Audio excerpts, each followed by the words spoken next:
Itu bacaan yang menyegarkan buat saya juga sih. Iya, untuk tapi melihat. buat kita kan dekat. Iya, Nah, dekat. jadi seolah kayak buat kita, tapi harusnya kan itu kan Untuk government. mengambil kebijakan, apalagi di Mengambil kota-kota kebijakan. yang tadi sangat tergantung perubahannya oleh Betul. kehadiran pemerintah tadi ya. Betul. Karena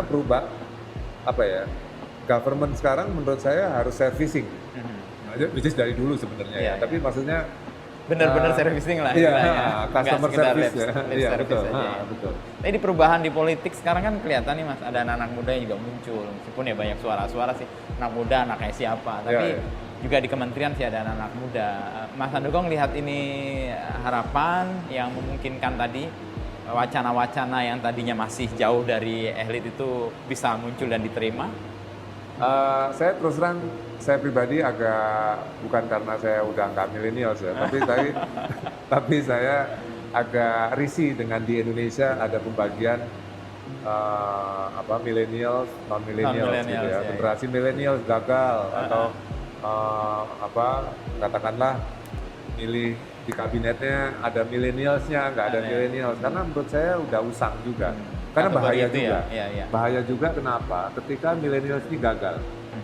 Millennials ditunjuk terus gagal. Nanti ada cap bahwa millennials belum bisa gitu. Jadi pengkotakan itu menurut saya berbahaya. Nah, saya lebih setuju bahwa kita ini semua milenial. Saya milenial. Milenial berarti spirit. Iya, spirit. Spirit milenial lebih penting dibandingin pembagian umur. Usia. Karena kita wajib jadi milenial menurut saya. Kalau enggak kita habis. Apa karakter milenial yang Mas Handoko bayangkan yang harus dimiliki oleh siapa? Karakter milenial menurut saya ya percaya diri, loyalty, responsible, milenial itu jangan ditempel sebagai tren, sebagai hipster, tren, kayak gitu-gitu yang kekinian gitu. Milenial itu mindset ya. Milenial ya artinya ya energi terbarukan, pro terhadap lingkungan, sustainability, terhadap kerusakan iklim, peduli dengan itu that's milenial menurut saya. Dan bukan karena saya udah nggak dari segi umur kayaknya udah nggak di situ, tapi menurut saya milenial about mindset. Dan itu penting banget. Itu tergambar sih keresahan Mas Handoko itu ketika ada persoalan di staf khusus presiden yang milenial, ada persoalan itu langsung kata kunci yang dicari di Google soal milenial dan milenial kasus-kasus gitu ya, jelek-jeleknya. Oh gitu? Iya. Dia Google query-nya itu akan muncul itu. Staf khusus presiden milenial itu yang kasus-kasus kemarin ada Ruang Guru, misalnya ada kasus yang bisa misleading. Iya, bisa misleading, membawa orang pada cap yang buruk atas sebuah generalisasi yang nggak tepat sih sebenarnya. Iya. Makanya benar juga diingetin nggak perlu lagi tuh kategorisasi pemisahan generasi atas dasar usia. Tapi dan kalau nggak salah WHO kan usia muda tuh sampai 60 berapa? Mas Handoko masih iya, masih muda saya. Hitungannya masih muda ya. Iya, jadi saya jadinya lebih percaya itu karena pembagian itu sangat diskriminatif ya. Iya, betul. Diskriminatif dan bisa misleading. Terutama untuk kita yang udah nggak milenial. Terutama kita umurnya udah nggak milenial. Jadi kayaknya bukan zaman gue gitu. Padahal zaman sekarang masih nikmat sekali gitu. Betul. Dan Mas Handoko masih bisa melakukan banyak hal yang oleh generasi nikmat bukan dalam arti kemakmuran ya, tapi kita enjoy ya. Seize the moment itu ya. Iya, enjoy the moment, perubahannya, apalagi ini ke lokalitas segala macam. Dan saya rasa kalau kita ngomong hashtag hampir sama seluruh dunia kan, lokal shop lokal, tadi impactpreneur, buy social, local shop, dan lain-lain itu kan sustainability, itu menjadi bahasa milenial sebenarnya. Dan harus dipahami oleh siapapun. Lintas usianya ya. Iya, siapapun usianya. Jadi tidak perlu mengkotak-kotakan ini. Oh ini generasi milenial, apalagi kalau bilang wah ini gagal nih generasi milenial, ternyata mana generasi milenial misalnya. Saya nggak ngomong politik ya, tapi ada kecenderungan teman-teman saya gitu. Gua nggak ngerti deh anak-anak sekarang bla bla bla bla bla bla, nggak loyal, nggak ini. Ya jadi distorsi kan. Padahal itu hanya 1-2 kasus lalu menjadi itu 1-2 kasus. Dan pertanyaannya berikutnya adalah apakah memang harus loyal dia kan? Kalau memang perubahannya sangat cepat, Iya, mereka Apa itu? bisa. Nah, bentuk loyalitas sekarang beda lagi kan? Bentuknya Tidak lagi- beda, harus tidak lagi didefinisi. seperti itu ya. Kalau di generasi saya kan bekerja ya 30 tahun sampai usia Ya, berakhir betul. di satu tempat. Tapi buat mereka mungkin bukan perusahaannya tapi profesinya kan. Betul. Atau Bukan perusahaan ya, benar. Passion mereka. Passionnya kah? itu yang atau berubah. purpose mereka ada Betul. di ruang mana yang bisa menampung, dia akan ke situ lah. Betul. Ke situ, ya.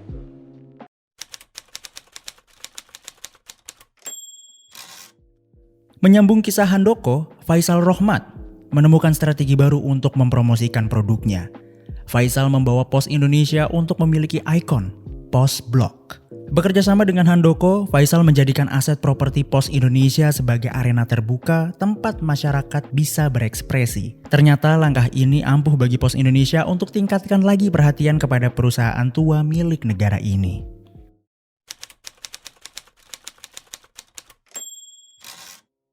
Ini post blog ini kita ngomong nih sekarang pas di sini. Ini keren banget nih.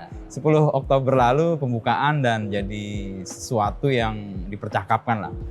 Biasanya kan Jakarta Selatan, ini utara nih. Utara ya. Ini atau bagian yang tangible tadi, yang kelihatan dan kayak quick win untuk orang merasa, wah ada wujudnya nih. Ada yang bisa kita upayakan untuk menjadi perubahan. Gimana Mas? Memang benar ya. Jadi kan sejak awal saya bilang tadi ya, perubahan-perubahan yang kita lakukan sebetulnya intinya mengambil market yang selama ini diambil orang. Mengambil market yang selama ini diambil orang. Ya, millennials, ya, anak sih. muda. Mana tahu Silenial pos, sekarang Pak. silenial. Ya, mana tahu pos. Pos itu hanya dikenal oleh generasi saya. Saya juga. Sisanya anak saya udah nggak tahu pos itu Persis, apa, Pak. ya. Padahal ini segmen yang luar biasa potensinya dan sekarang sudah diambil oleh orang lain. Gitu. Jadi kita Biasanya ya, servicesnya ya. saya kasih dari 4 portofolio pos kan, courier service, logistik service, financial service, property service. Contoh courier service. Courier, Market share kita hanya 4%, Pak. Wow, padahal dulu hampir 100%. 96% diambil orang lain. Bagaimana bisa? Karena apa? Behavior masyarakat, lifestyle berubah. Go digital semua kan. Touchless semua. Distancing semua. Ya, ya. Diambil orang lain. Nah, untuk ngambil market itu, kenapa? Kalau kita nggak ngambil market itu, nggak akan jadi juara. Market share kita nggak akan dominan. Ya, gitu. ya.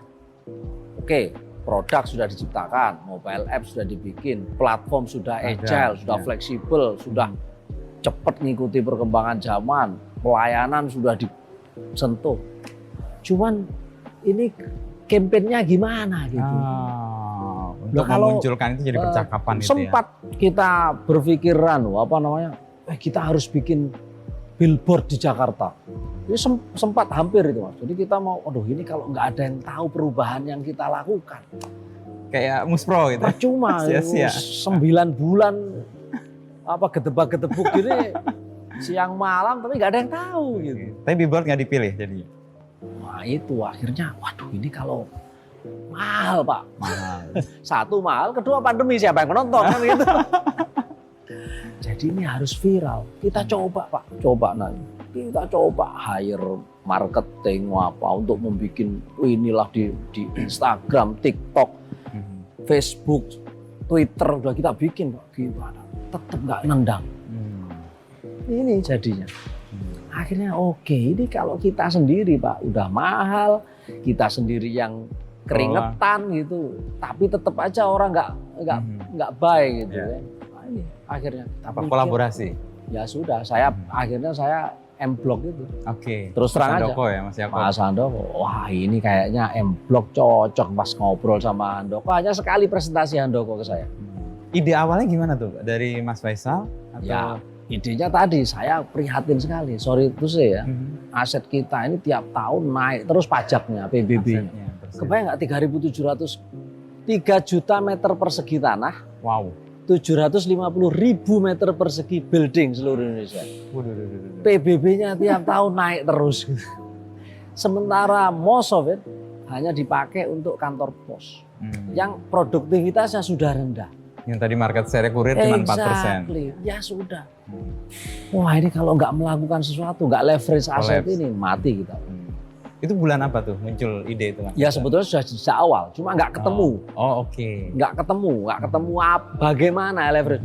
Udah ditawarin, udah kafe sudah ada, hotel sudah ada, Tapi kok nggak pas gitu ya, tuh nggak? Itu tetap aja nggak nendang gitu, nggak nendang. Wah itu akhirnya itu kepikiran itu kayaknya nyontoh emblok cuman gudang sama rumah dinas saja bisa. Padahal ini kan Benar-benar glory kan bersejarah, gitu. kan? Iya, gedung bersejarah, glory, ada orang pahlawan revolusi dan sebagainya. Udah.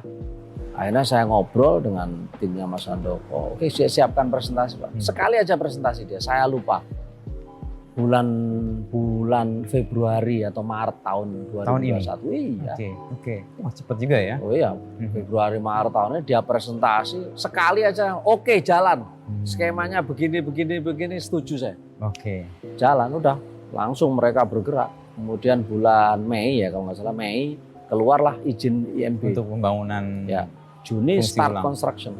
Karena kita ngejar sebetulnya hari ulang tahun POS 26 Agustus. Oke. Nggak bisa. Nggak kejar. 27 September hari Bakti Postel oke sebetulnya. Sudah oke. Tapi nggak kejar juga. Bukan, Pak Eriknya nggak bisa. Oh. Tapi jadi tetap aja kita soft launch. Oke ya. Diam-diam kita kick off lah soft launch, buka aja dulu sambil dapat feedback dari customer.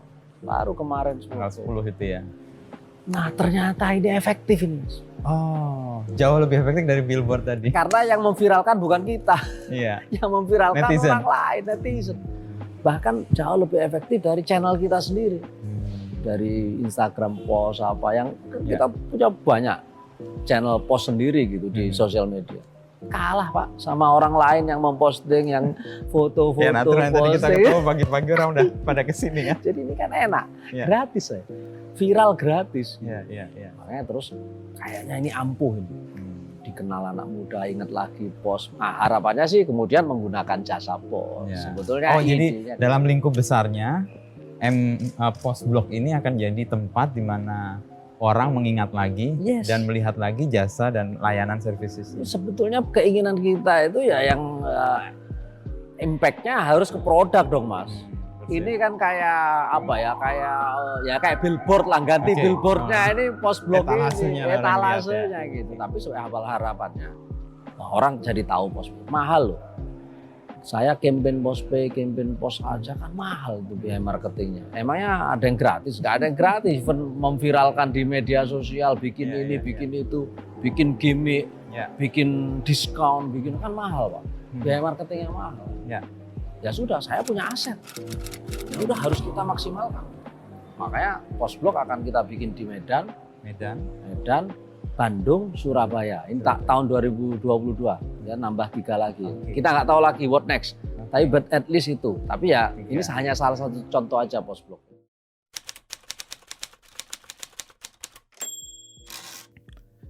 Terakhir, ruang publik menjadi perayaan untuk Digi Sigit.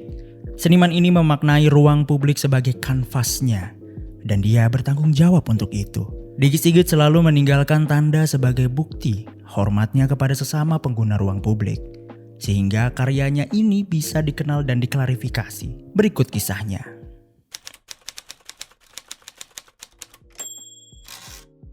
Ini aku meninggalkan anonimus atau konsep anonim itu karena aku bentuk apresiasi atau penghormatanku sama publik. Oke. Ya, jadi aku harus cukup fair gitu. Kepada publik yang mau diajak berkomunikasi. Karena aku menempatkan karyaku di ruang mereka, Mas, di ruang kita, ruang publik. Jadi penghormatanku terhadap publik, aku menyertakan identitasku.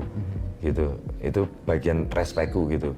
Aku kok kayak nggak respect ya kalau terus aku nemplek karya di ruang bersama, lalu aku nggak meninggalkan identitas yang memungkinkan untuk orang ngelakuin klarifikasi atau minta klarifikasi aku atau ya. Jadi ya itu kenapa terus sejak 2012 aku pakai inisial DS itu Mas. Terus ada 2 angka di belakangnya itu angka tahun. Oke. Ya. DS12, DS13 gitu. Ya, gitu. Jadi respect kepada publik itu gimana, bisa dipahami gimana Mas? Itu Iya. kan ruang publik, Iya. ruang yang dikonsumsi oleh publik. Iya. Lalu Mas Sigit naruh karya di situ, ada Iya. inisial, Iya. respectnya di mana? Artinya aku meninggalkan jejak Mas. Artinya aku harapanku publik bisa membaca bahwa oh ini karyanya si ini gitu, atau bisa mencari tahu dari identitas yang aku kasih. Nah, karena tadi ruangnya itu ruang bersama, lalu aku ingin membangun